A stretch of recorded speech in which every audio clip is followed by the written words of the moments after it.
దేవుని నామమునకు సమస్త మహిమ కలుగును గాక. ఒకసారి అందరం గట్టిగా చెప్దాం హల్లెలూయా. దేవుని వాక్యం తెలియపరుస్తుంది, దేవుని సన్నిధిలో సంపూర్ణ సంతోషము కలదు. హల్లెలూయా. ఈరోజు దేవుడు మన జీవితంలో సంతోషం అనుగ్రహించబోతున్నాడని నమ్మిన వారు చప్పట్లు కొట్టి దేవుని మహిమపరుస్తారు. మనతో దేవుని వాక్యమును పంచుకోవడానికి అయ్యగారు మన మధ్యలో ఉండడం ఎంతో సంతోషం. చప్పట్లు కొట్టి దేవుని మహిమపరుస్తాం. గడిచిన కొన్ని వారాలుగా అనేక ప్రాంతముల్లో దేవుని సువార్తను ప్రకటిస్తూ మహారాష్ట్ర, చెన్నై, కర్ణాటక ఈ ప్రదేశంలో దేవుని సువార్తను ప్రకటిస్తూ ఈరోజు మన మధ్యలో ఉండడం అనేది ఎంతో సంతోషం కదా. అందరము ఈరోజు దేవుని వాక్యమును మనతో పంచుకోవడానికి అయ్యగారు మన మధ్యలో ఉన్నారు. అందరం లేచి నిలబడి చప్పట్లు కొడుతూ అయ్యగారిని మన మధ్యలోనికి ఆహ్వానిస్తాం. అందరం చప్పట్లు కొడుతూ అయ్యగారిని మన మధ్యలోనికి ఆహ్వానిస్తాం. మనమందరం కూడా శ్రద్ధగా కొన్ని నిమిషములు దేవుని వాక్యమును ధ్యానించుకుందాం.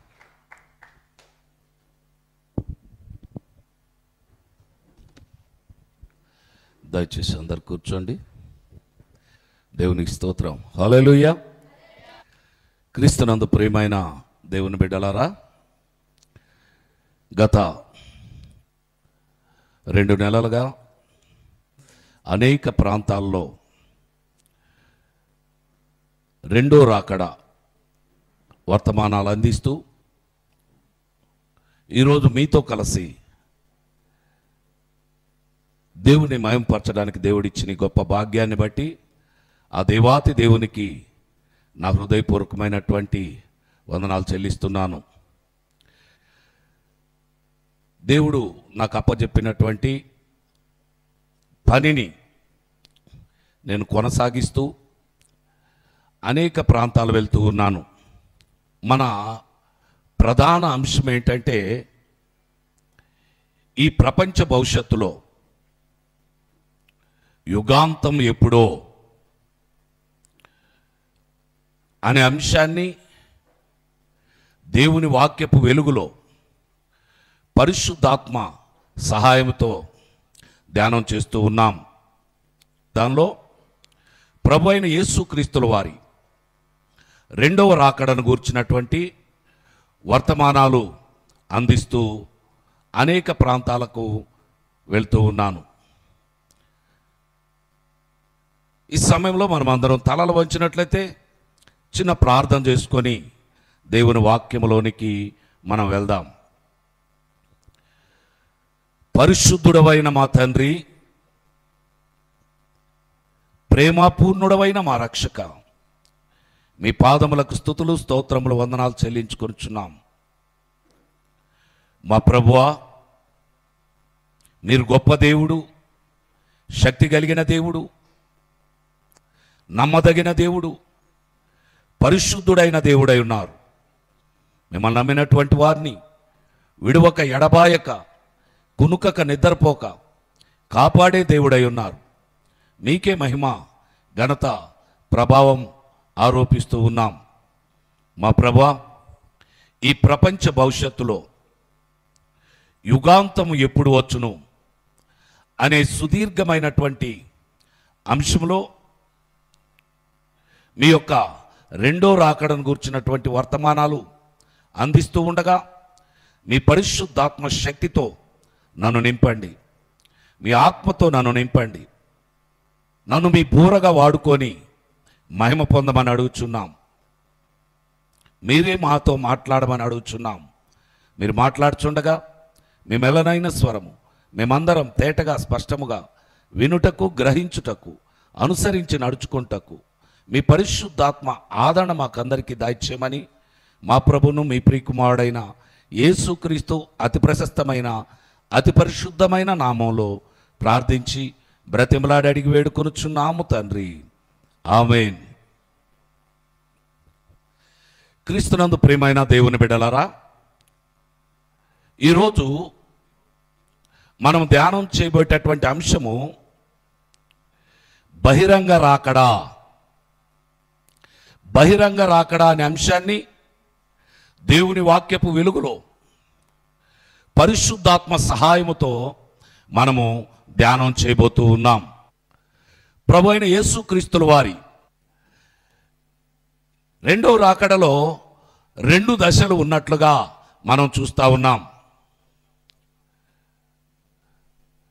మొదటి దశ రహస్య రాకడ, రెండవ దశ బహిరంగ రాకడ. ఈరోజు బహిరంగ రాకడను గూర్చినటువంటి సందేశాన్ని మనము ధ్యానం చేయబోతూ ఉన్నాం. రెండో రాకడలో అనేకమైన అంశాలు ఉన్నాయి. సుమారు 30-40 అంశాలు ఉన్నాయి. ఇవన్నీ ధ్యానం చేయడం ఒక పూటనో ఒక రోజుతోనో అయ్యేటటువంటి పని కాదు. చూడవచ్చు, తర్వాత దానిలో ఉన్నటువంటి అంశాలు ఒక్కొక్కటి అప్పుడప్పుడు మనం ధ్యానం చేయొచ్చు. రెండో రాకడ అనేటటువంటిది 2 దశలుగా ఉన్నట్టుగా మనం చూస్తున్నాం. ఈరోజు ఈ రెండో రాకడను గూర్చినటువంటి అవగాహన చాలా మందిలో లేదు. ప్రభు అయిన యేసుక్రీస్తుల వారు త్వరలో రాబోతున్నాడని గ్రహించినప్పటికీ ఆయన ఎలా వస్తాడో, ఏమి జరుగుతుందో అనే విధానం చాలామందికి తెలియదు. అయితే ఈ ఉపోద్ఘాతంలో మీరు అంతా కూడా గ్రహించే అవకాశం మనకుంటుంది. అయితే ఈ రెండో రాకడలో 2 దశలు ఉన్నాయి. మొదటి దశ ఏంటి? రహస్య రాకడ, అంటే సంఘము ఎత్తబడడం. రహస్య రాకడ అంటే ఏంటి? సంఘము ఎత్తబడడం. రెండో దశ బహిరంగ రాకడ, అంటే ఎత్తబడిన సంఘాన్ని కోట్లాది దూతలను వెంటబెట్టుకొని భూలోకానికి రావడమే బహిరంగ రాకడ. అయితే సంఘం ఎత్తబడడానికి బహిరంగ రాకడకు మధ్యలో 7 సంవత్సరాల కాల వ్యవధి ఉంది. చాలా జాగ్రత్తగా గుర్తుపెట్టుకోండి.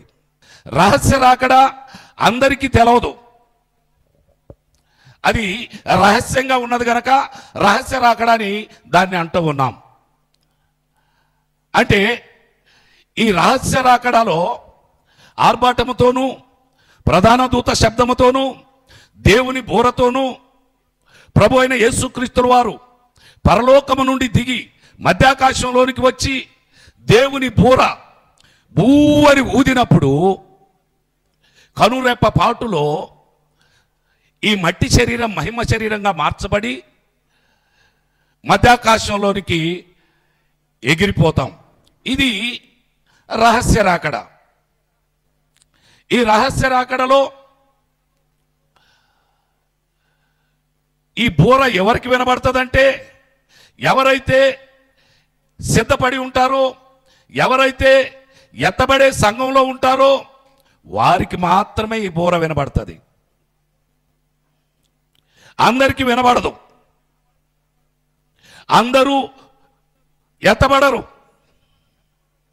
ప్రభు వచ్చేసరికి ఎవరైతే పరిశుద్ధంగా ఉంటారో, ఎవరైతే ప్రభు రాకడ కొరకు సిద్ధపడి ఉంటారో వాళ్ళు మాత్రమే ఎత్తబడతారు. ఉదాహరణకి ఇక్కడ ఒక 100 మంది ఉన్నారు అనుకోండి, లేకపోతే 200 మంది ఉన్నారు అనుకుందాం.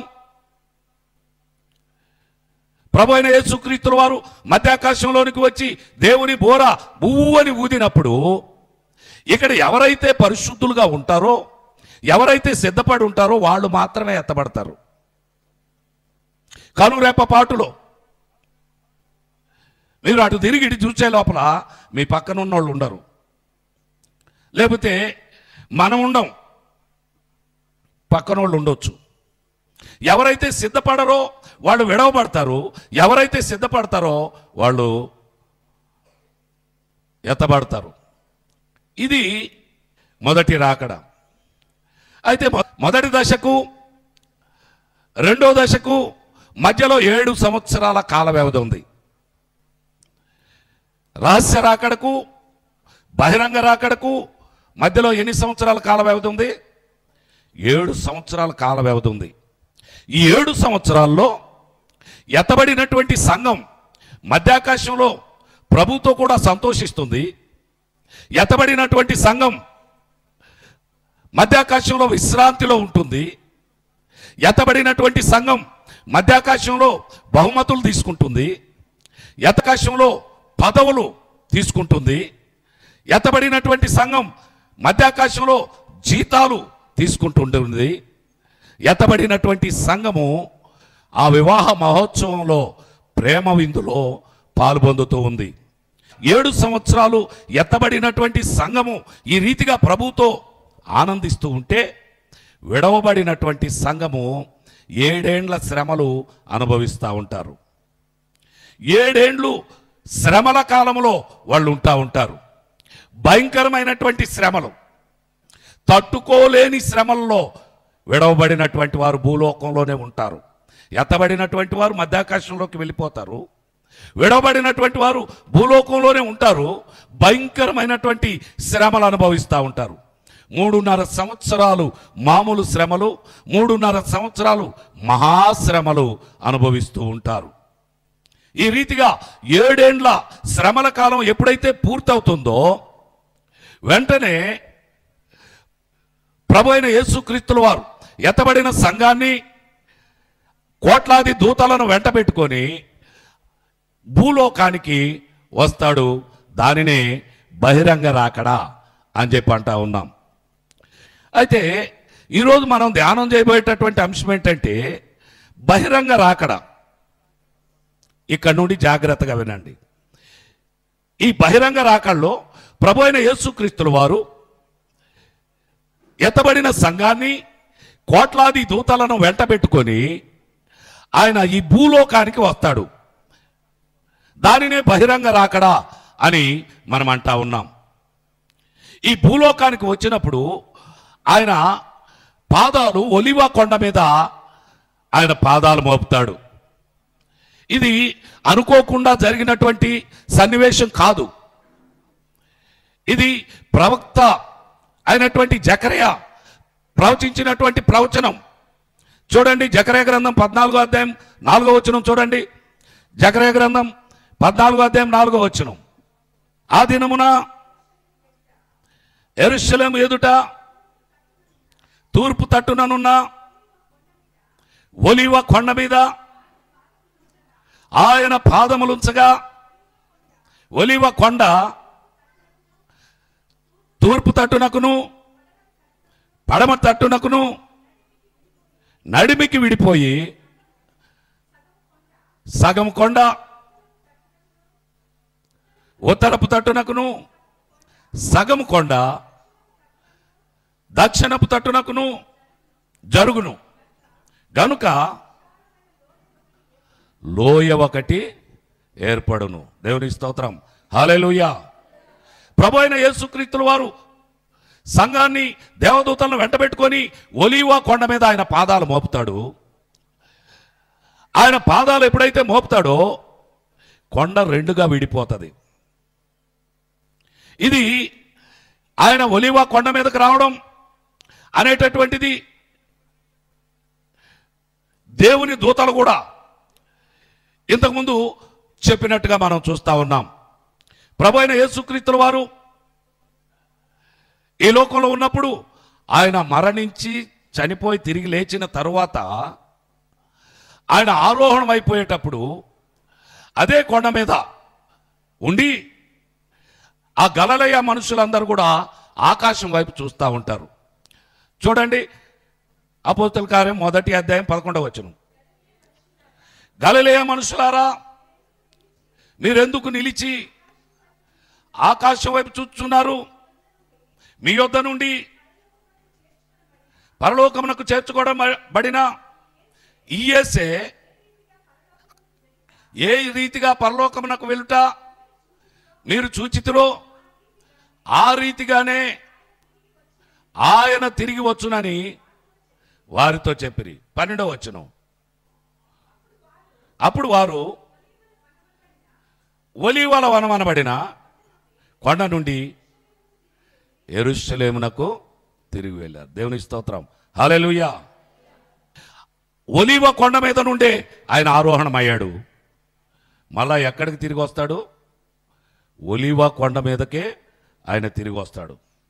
ఎప్పుడైతే ప్రభు అయిన యేసుక్రీస్తుల వారు ఒలీవ కొండ మీద దిగుతాడో అప్పుడు ఈ ప్రపంచమంతా కూడా ఆయన గమనిస్తూ ఉంటది. ఈ ప్రపంచమంతా కూడా ఆయన చూస్తుంది. ఇది ఆ రోజు రాసినటువంటి ప్రవచనం. ప్రకటన గ్రంథం 1వ అధ్యాయం 7వ వచనం అప్పుడు నెరవేరుతుంది. ఎప్పుడు ప్రభు అయిన యేసుక్రీస్తుల వారు ఎప్పుడైతే ఒలీవ కొండ మీద ఆయన పాదాన్ని మోపుతాడో అప్పుడు నెరవేరేటటువంటి మాట అది. చూడండి 1:7, ఇదిగో ఆయన మేఘారూఢుడై వచ్చుచున్నాడు, ప్రతి నేత్రము ఆయనను చూచును, ఆయనను పొడిచిన వారును ఆయనను చూచెదరు, భూజనులందరూ ఆయనను చూచి రొమ్ము కొట్టుకొందురు. భూజనులందరూ ఆయనను చూచి రొమ్ము కొట్టుకొందురు. ఇది సుమారు 2000 సంవత్సరాలకు ముందు రాసినటువంటి మాట అయినప్పటికీ ఆ రోజే ఏమని రాశారంటే భూజనులందరూ ఆయనను చూచి రొమ్ము కొట్టుకుంటారు. ఆ రోజుల్లో టీవీలు లేవు, ఆ రోజుల్లో సెల్ ఫోన్లు లేవు, ఆ రోజుల్లో ఈ యొక్క సోషల్ మీడియా లేదు, ఆ రోజుల్లో శాటిలైట్లు లేవు. కానీ ఆ రోజే రాశారు ఒకానొక దినం రాబోతుంది, ఆయన వచ్చేసరికి ఈ టీవీలు వస్తాయి, శాటిలైట్లు వస్తాయి, సెల్ ఫోన్లు వస్తాయి. కనుక ఆయన వచ్చేది ప్రపంచమంతా కూడా చూస్తారు. ఆయనని ఎవరైతే పొడిచారో వాళ్ళు కూడా చూస్తారు. ప్రపంచంలో ఉన్న జనులందరూ ఎలా చూస్తారంటే ఆయన వచ్చేది ఒలీవ కొండ మీద, యెరూషలేము దగ్గరలో ఉన్నటువంటి ఒలీవ కొండ మీదకి ఆయన వస్తున్నాడు. ఇక్కడ మనకెట్ట కనపడుతుంది అంటే ఆ రోజుల్లో అంతా లైవ్ ఇచ్చేస్తారు. అంతా లైవ్ ఇచ్చేస్తారు. లైవ్ లేనప్పుడే రాయబడినటువంటి మాట ఒకానొక దినాన లైవ్ వస్తుంది. లైవ్ వచ్చినప్పుడు ప్రభుల వారు ఈ లోకానికి వస్తాడు. వచ్చినప్పుడు అంతా కూడా లైవ్ ఇస్తారు, ప్రపంచం అంతా చూస్తారు, చూసి గుండెలు బాదుకుంటా ఉంటారు అని ఆ రోజే సెలవిచ్చినట్టుగా రాయించినట్టుగా మనం చూస్తూ ఉన్నాం. క్రీస్తునందు ప్రియమైన దేవుని బిడ్డలారా, అయితే ప్రభు అయిన యేసుక్రీస్తుల వారు ఒలీవ కొండ మీద ఎప్పుడైతే పాదాన్ని ఉంచాడో ఉత్తరమునకు ఒక కొండ, దక్షిణమునకు ఒక కొండ విడిపోయి మధ్యలో విశాలమైనటువంటి పెద్ద లోయ ఏర్పడుతుంది. ఆ లోయ పేరు యెహోషువపాతు లోయ. చాలా జాగ్రత్తగా గుర్తుపెట్టుకోండి, యెహోషువపాతు లోయ. ఎప్పుడైతే ఈ లోయ ఏర్పడుతుందో వెంటనే ఇశ్రాయేలీలు, విడవబడినటువంటి ఇశ్రాయేలీలు అందరూ కూడా దానిలోకి వచ్చేస్తారు. కారణం ఏంటంటే ఈ 7 ఏళ్ల శ్రమల కాలంలో 3.5 సంవత్సరాలు మహాశ్రమల కాలంలో అంత్యక్రీస్తు ఈ లోకంలో ఉన్నటువంటి వారందరినీ కూడా భయంకరంగా శ్రమ పెడతా ఉంటాడు. 666 ముద్ర వేసుకోవాల్సినటువంటి పరిస్థితి వస్తుంది. అది వేసుకోకపోతే వాళ్ళకి రేషన్ ఉండదు, వాళ్ళకి వాటర్ ఉండవు, చిత్రహింసలు పెడతా ఉంటారు. అంత్యక్రీస్తు మాట ఎవరైతే వినరో వాళ్ళకి ఏవి ఇవ్వకుండా ఆపేస్తాడు. అంతేకాదు కొంతమందిని చంపేస్తాడు కూడా.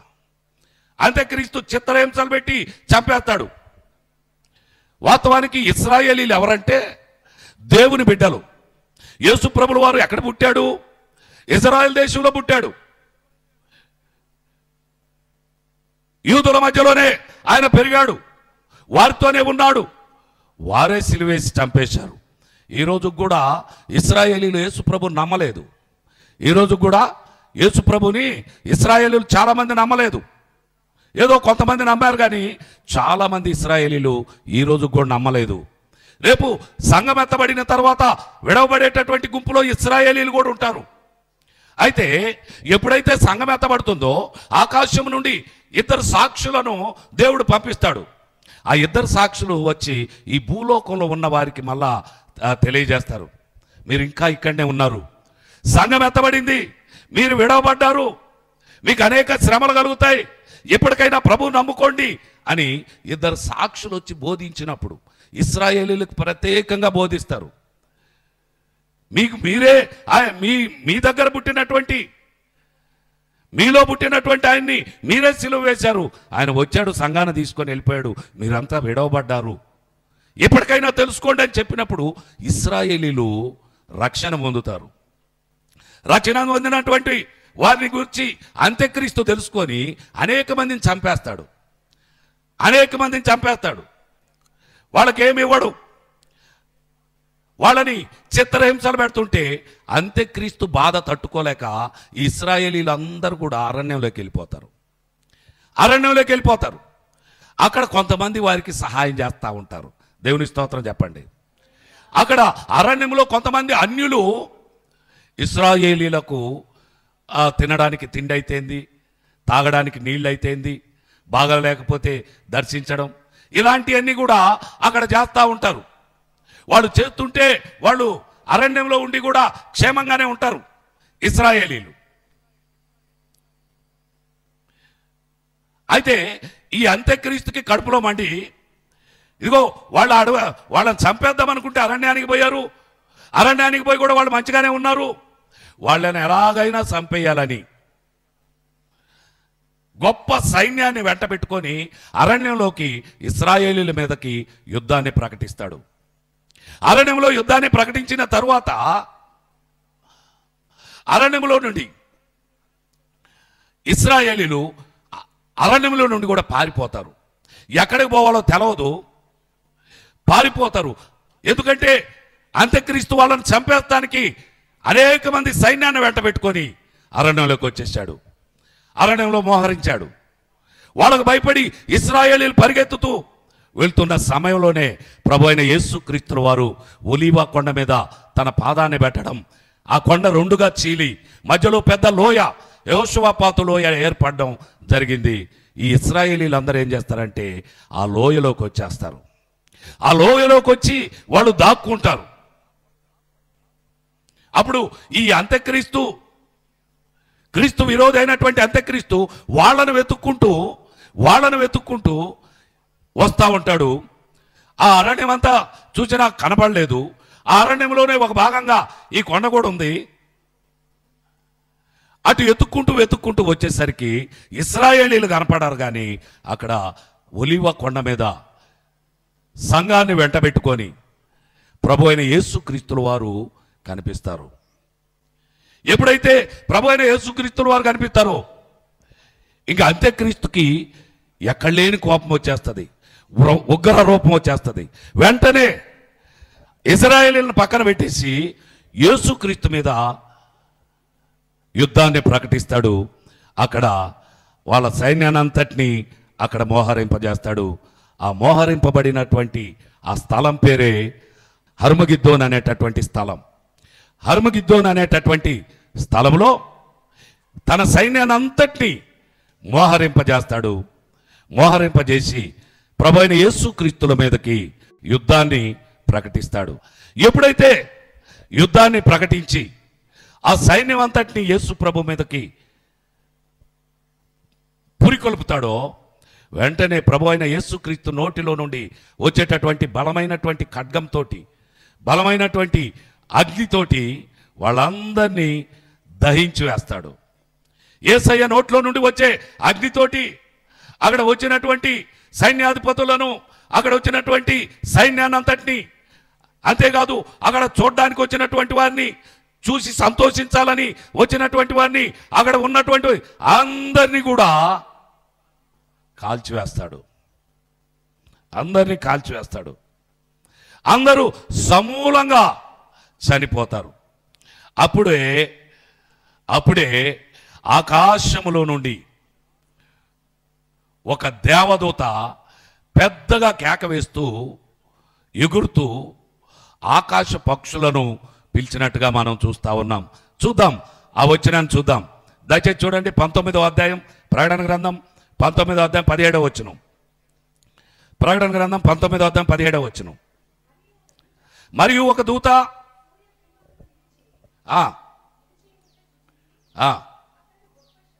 గొప్ప శబ్దముతో ఆర్భటించి, రండి, రాజుల మాంసమును, సహస్రాధిపతుల మాంసమును, మనుష్యుల మాంసమును, గుర్రముల మాంసమును, వాటి గుర్రాల మీద కూర్చున్నటువంటి వారి మాంసమును, రాజులదేమి, కొద్దివారిదేమి, గొప్పవారిదేమి, అందరి మాంసము తినుటకై దేవుని గొప్ప విందుకు కదలి రండని ఆకాశ మధ్యమ ముందు సమస్త పక్షులను పిలిచాను. దేవుని స్తోత్రం చెప్పండి.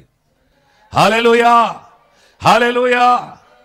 క్రీస్తునందు ప్రియమైనటువంటి దేవుని బిడ్డలారా, ఎప్పుడైతే ప్రభువైన యేసుక్రీస్తు వారి నోటిలో నుండి అగ్ని వచ్చి అక్కడ ఉన్నటువంటి అందరినీ కాల్చివేసిందో, అందరినీ దహించి వేసిందో, వెంటనే ఆకాశము నుండి ఒక దూత వచ్చి గొప్ప శబ్దముతో ఆర్భటించి ఆకాశంలో ఉన్న పక్షులన్నింటినీ పిలుస్తా ఉంది.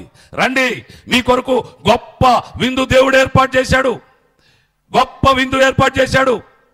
రండి, మీ కొరకు రాజుల మాంసం ఏర్పాటు చేశాడు, సహస్రాధిపతుల మాంసం ఏర్పాటు చేశారు, గొప్పవారి మాంసం ఏర్పాటు చేశాడు, కొద్దివారి మాంసం ఏర్పాటు చేశారు. మీరందరూ వచ్చి కడుపారా ఆరగించండి, మీకు ప్రభు గొప్ప విందు ఏర్పాటు చేశాడని గొప్ప శబ్దంతో ఆకాశంలో పక్షులన్నిటినీ పిలిచినప్పుడు ఆ పక్షులన్నీ వచ్చి ఆ ఆహారమును కడుపారా భుజించి హాయిగా ఎగిరిపోతాయి. దేవుని స్తోత్రం చెప్పండి. హల్లెలూయా, హల్లెలూయా. ఆ తర్వాత అంత్యక్రీస్తు ఓడిపోతాడు. ప్రభు ఏం చేస్తాడంటే అంత్యక్రీస్తుకు తోడుగా ఇంకొక అతనున్నాడు. అతని పేరు అబద్ధ ప్రవక్త. ఈ అంత్యక్రీస్తేమో సముద్రంలో నుండి వచ్చినటువంటి మృగం అయితే, అబద్ధ ప్రవక్త ఏమో భూమి మీద నుండి వచ్చినటువంటి మృగం. వీరికి హెడ్ ఎవరంటే సాతాను. ప్రభు అయిన యేసుక్రీస్తు వారు ఎలాగైతే తండ్రి, కుమార, పరిశుద్ధాత్మ త్రిత్వం అని చెప్తున్నామో అదే త్రిత్వం మేము అని చెప్పి సాతాను, అంత్యక్రీస్తు, అబద్ధ ప్రవక్త కలిసి ముగ్గురు త్రిత్వంగా ఏర్పాటు చేసి వారు పరిపాలిస్తూ ఉంటారు. ఎప్పుడైతే ఈ హర్మగిద్దోను యుద్ధంలో అందరినీ హతమార్చి ప్రభు అయిన యేసుక్రీస్తు వారు ఈ యొక్క యుద్ధంలో జయిస్తాడో, జయించగానే ఇక అంత్యక్రీస్తు, అబద్ధ ప్రవక్త ఓడిపోయి వాళ్ళు ఉంటారు. వారిని చూసి ప్రభు అయిన యేసుక్రీస్తు వారు ఏం చేస్తారంటే సజీవంగా అంత్యక్రీస్తును, అబద్ధ ప్రవక్తను సజీవంగా పట్టుకొని అగ్నిగుండంలో పడేస్తాడు. దేవుని స్తోత్రం చెప్పండి. వాస్తవానికి అగ్నిగుండంలోకి పోయేది ఎవరంటే మనుషులు కాదు, ప్రాణంతో కాదు. జనరల్గా మనమేమో మామూలుగా చనిపోయి సమాధి చేయబడి తిరిగి లేచిన తర్వాత జీవ పునరుద్ధానానికో మరణ పునరుద్ధానానికో వెళ్తారు, చనిపోయి తిరిగి లేచిన తర్వాత. కానీ ఈ అంత్యక్రీస్తును, అబద్ధ ప్రవక్తను ప్రాణాలతోనే, ఈ మట్టి శరీరంతోనే పట్టి అగ్నిగుండంలో పడవేస్తారు. మొట్టమొదటిగా ప్రాణముతోటి, శరీరముతోటి అగ్నిగుండంలో పడవేయబడినటువంటి వారు అంత్యక్రీస్తు, అబద్ధ ప్రవక్త అని గుర్తుపెట్టుకోవాలి. ఇంతటితోటి మానవ పరిపాలన ముగిసిపోతుంది. ఆ తర్వాత దైవ పరిపాలన మొదలవుతుంది. ఈ బహిరంగ రాకడలో 4 అంశాలు, ప్రధానమైన అంశాలు ఉన్నాయి. ఆ 4 అంశాల్లో మొదటి అంశం ఏంటంటే హర్మగిద్దోను యుద్ధం అయిపోయింది. తర్వాత రెండో అంశం ఏంటంటే 1000 ఏళ్ల పరిపాలన. ప్రభు అయిన యేసుక్రీస్తు వారు ఈ భూలోకంలో 1000 ఏళ్ల పరిపాలన ప్రారంభిస్తాడు. ఈ 1000 ఏళ్ల పరిపాలన ప్రారంభించక ముందు సాతాను గాడిని పట్టుకొని అగాధములో, కటిక చీకటి కలిగినటువంటి బిలాములో, పాతాళములో 1000 సంవత్సరాలు బంధించేస్తాడు. 1000 సంవత్సరాలు సాతానుగాడిని పాతాళము అడుగునున్నటువంటి అగాధంలో బంధించి దానికి మూత వేసి ముద్ర వేసేస్తాడు. 1000 సంవత్సరాలు వాడు కటిక చీకటి కలిగినటువంటి బిలాములో ఆ పాతాళంలో ఉండేటట్టు దానిలో పడేసి మూసివేసి ముద్ర వేసేస్తాడు. ముద్ర వేసిన తరువాత ప్రభు అయిన యేసుక్రీస్తుల వారు ఏం చేస్తారంటే